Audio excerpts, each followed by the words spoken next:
سوال یہ ہے کہ میرے شوہر نے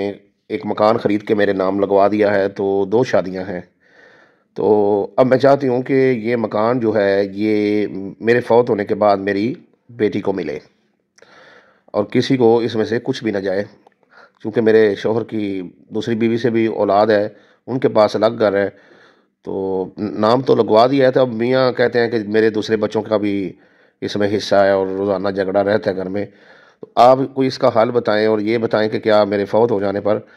یہ مکان جو ہے اس میں سارا میری بیٹی کو ملے گا؟ کوئی ایسی وصیت ہے، کوئی طریقہ ہے؟ تو اس کا جواب یہ ہے کہ زندگی میں اگر آپ اپنی بیٹی کے نام یہ مکان ہبہ کر جاتی ہیں تو سارا مکان ان کو ملے گا، لیکن اگر آپ ایسے ہی وفات پا جاتی ہیں تو آدھا مکان جو ہے وہ آپ کی بیٹی کو ملے گا، اور 1/4 حصہ جو ہے وہ آپ کے شوہر کو ملے گا، اور باقی اگر آپ کے والدین زندہ ہیں ان کو مل جائے گا، اور اگر وہ نہیں ہے تو بہن بھائیوں کو حصہ چلا جائے گا۔ یہ اس صورت میں ہے کہ آپ کسی کے نام جو ہے وہ نہ لگا کے جائیں۔ زندگی میں آپ مالک ہیں، آپ سارے مکان کو سیل کر دیں، سیل کر کے کوئی دوسری پراپرٹی خرید لیں، آپ مکان کو سیل کر کے وہ پیسے سارے اٹھا کر مسجد میں دے دیں، ٹھیک ہے جی، جیسے آپ چاہیں زندگی میں جو ہے وہ کر سکتی ہیں، یا کسی اور کو جو ہے وہ اپنی زندگی میں آپ جو ہے مکان اس کے نام لگوا جائیں، لیکن فوت ہونے کے بعد جو ہے اس کی تقسیم اس طرح سے ہے۔ تو دوسرا سوال آیا کہ مکان تو میرے میاں نے خرید کے دیا ہے تو والدین کو کیوں حصہ جائے گا؟ دیکھیں، جب آپ انسان پیدا ہوتا ہے تو پیدائش سے پہلے سے ماں تکلیف برداشت کرتی ہے، اور پھر اللہ تعالیٰ ماں کے ذریعے سے بچہ ہو، بیٹی ہو، بیٹا اس کو غذا دیتا ہے، اور پھر جو ہے بچپن میں سے لے کر جوانی تک والدین بچے کو پالتے ہیں، اس کی تعلیم کا خرچہ اٹھاتے ہیں، اس کی صحت کا خیال رکھتے ہیں،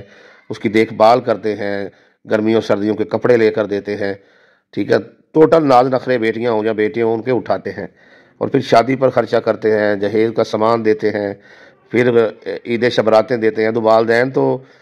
بیٹوں کے ساتھ بھی تو کرتے ہیں، بیٹیوں کے ساتھ خصوصی جو ہے وہ کرتے رہتے ہیں۔ اچھا، اب جب وہ والدین وفات پاتے ہیں تو آپ کو والدین کی جداد سے حصہ آتا ہے، تو اس پر تو کوئی سوال نہیں ہے، والدین نے پالا ہے، تعلیم دلوائی ہے، ان کے فوت ہونے کے بعد آپ کو مل رہا ہے، جہاں پر مل رہا ہے وہاں پر کوئی سوال نہیں ہے۔ اچھا جی، تو فوت ہونے کے بعد دینا پڑے گا؟ جی بالکل دینا پڑے گا۔ یاد رکھیں، بیٹا ہو یا بیٹی ہو، ان دونوں نے جگہ خریدی ہو، کسی نے ان کو ہبہ کی ہو، اور یا ان کو جو ہے وہ وراثتی جگہ آئی ہو، جب یہ وفات پا جائیں گے بالفرض، یعنی ابو کی طرف سے وراثتی جگہ آئی ہے، وہ وفات پا گئے ہیں، تو بیٹی کے نام جو حصہ ہے، اگر بیٹی جو ہے وہ اپنی ماں سے پہلے وفات پا جاتی ہے تو والدہ کو حصہ جائے گا، اگر والد ہے تو اس کو بھی جائے گا۔ تو زمین آپ نے خریدی ہے، ہبہ ہے، وراثتی ہے، جو بھی ہے، جب لڑکا یا لڑکی وفات پائیں گے تو اس کے فوت ہونے کے بعد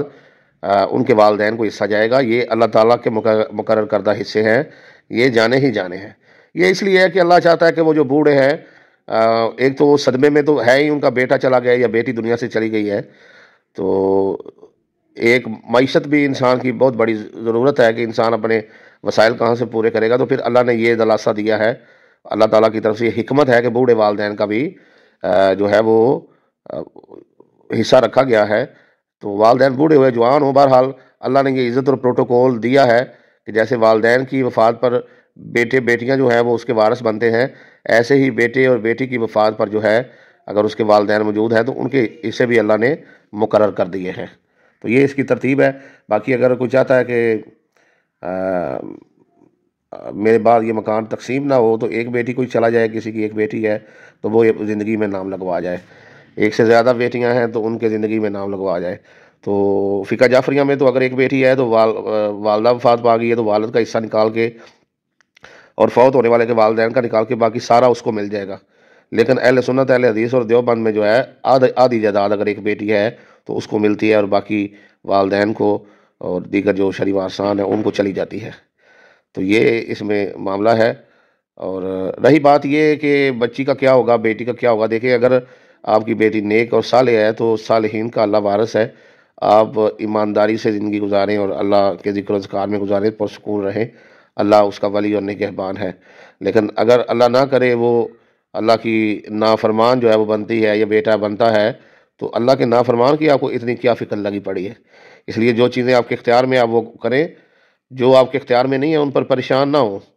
وہ کسی نے کسی سے کہا تھا، اس نے کہا جی مہنگائی بہت ہو گئی ہے، تو وہ کہنے لگا کہ تم نے کی ہے، کہتا ہے نہیں، کہتا ہے تم ختم کر سکتے ہو، کہتا ہے نہیں، تو کہتا ہے پھر پریشانی کس بات کے لیے ہوئی ہے؟ تو پریشانی اس چیز کی لیا کریں کہ جو آپ کی ذمہ داری بنتی ہے۔ آپ بچوں کو اچھی تربیت دلوائیں، ان کو جو ہے وہ معاشرے میں جینے کا طریقہ اور سلیقہ سکھائیں، یہ سب سے بڑی دولت ہے۔ باقی مال جو ہے